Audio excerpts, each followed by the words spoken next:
Bonjour. Peu osent parler de sexualité et pourtant notre corps est conçu d'une telle façon qu'on aurait bien tort de s'en priver parce que ça nous permet juste de rester en vie et de jouir de tous les plaisirs de la vie. Donc quoi de plus merveilleux que de se sentir vivant et de ressentir au plus profond de notre être cette magie.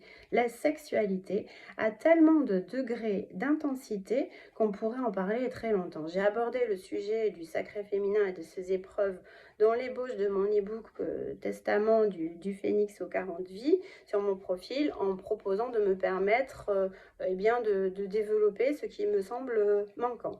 Par contre, vous imaginez pas tous les murs qui se dressent devant moi, toutes les embûches que je rencontre pour créer cela ici, c'est très compliqué. Bref, dans la sexualité, eh bien, tout comme tout rapport humain, la base est toujours la même. On parle de consentement, de confiance pour permettre le jeu de l'interaction chimique de nos hormones et de notre sensibilité. Alors que l'on soit un homme ou une femme, pour bien s'engager, il faudra toujours accorder nos violons avec celui de notre partenaire afin d'éviter tout débordement.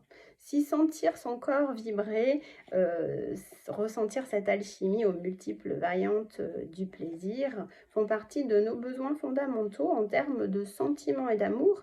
Il faut donc toujours se dire que ça va chercher très loin dans nos possibilités de don de soi, dans l'hérédité.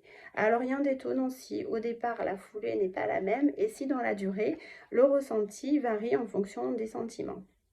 À nous de jouer avec tout ce que la vie nous offre pour en déjouer le sort. Et il y en a plein.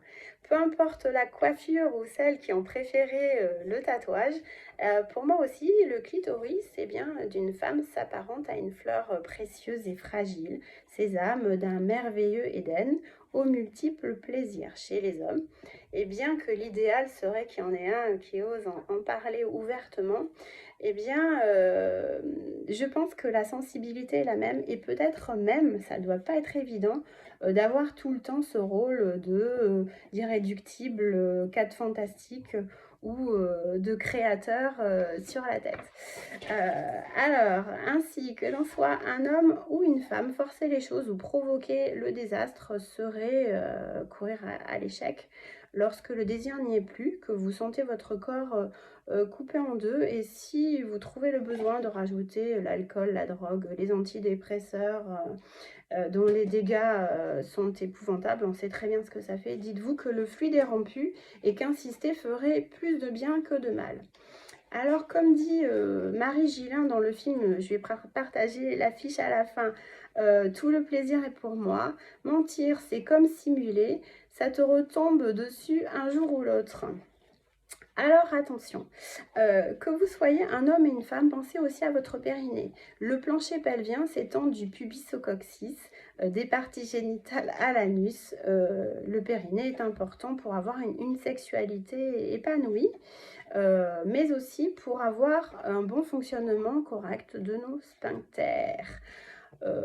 Vu tous les organes du petit bassin qu'il soutient, cela permet d'éviter les fuites urinaires, l'incontinence, les descentes d'organes, les troubles d'érection, d'éjaculation, les problèmes de prostate. Bref, avouez que prendre soin de son périnée de temps en temps en le musclant, eh bien, ça éviterait bien des désagréments, des serviettes hygiéniques ou la plaque abdominale.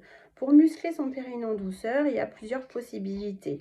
Donc, il y en a plein sur YouTube, ou votre médecin pourra vous le dire aussi.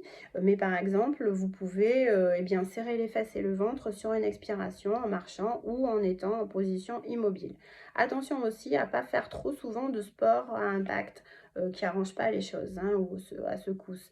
La sexualité, c'est le jeu de la sensibilité amoureuse, du lâcher-prise, de la fantaisie aux multiples plaisirs, que l'on soit hétéro, gay ou bisexuel, peu importe.